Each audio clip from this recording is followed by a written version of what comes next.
This is part one of going through the map functions and widgets in the MnSHIP application. I'm going to open up the public map.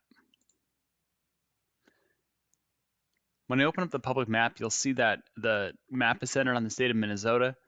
The county boundaries are shown, as are the boundaries of the Native American reservations and communities in the state.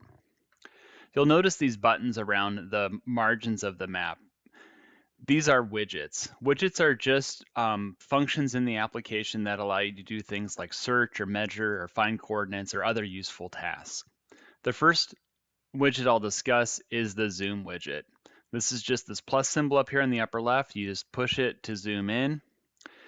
Additionally, to zoom, you can use the scrolling wheel on your mouse, and if you just scroll towards the map, it'll zoom in, or you can push the plus key, that'll also zoom in, and then additionally, if you hold down the shift key and draw a box, it'll zoom in to that extent.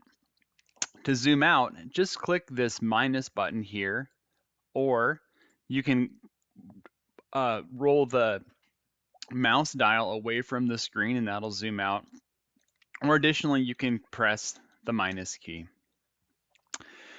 If you want to move the map without zooming, you can just use the arrow keys, the up, down, left, right. You can do that as well. If you want to go back to the original map extent, you can just press this home button here, and then it'll zoom into the original map extent.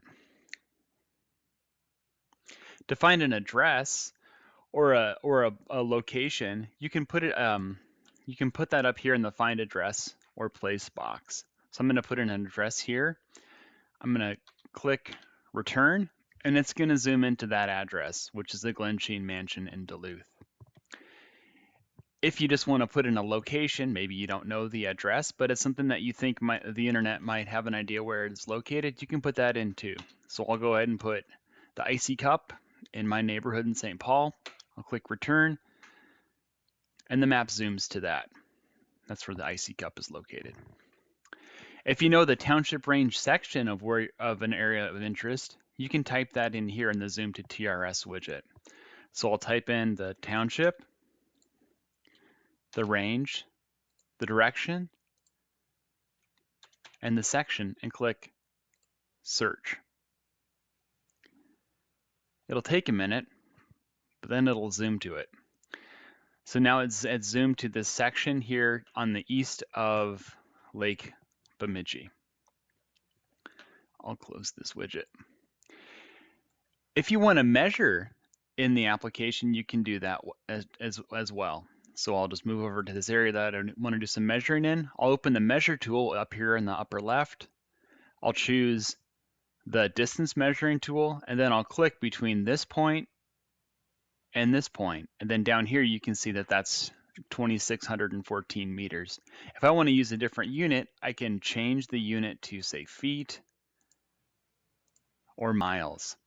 If I want to do a new measurement, I just click new measurement and it erases the old measurement.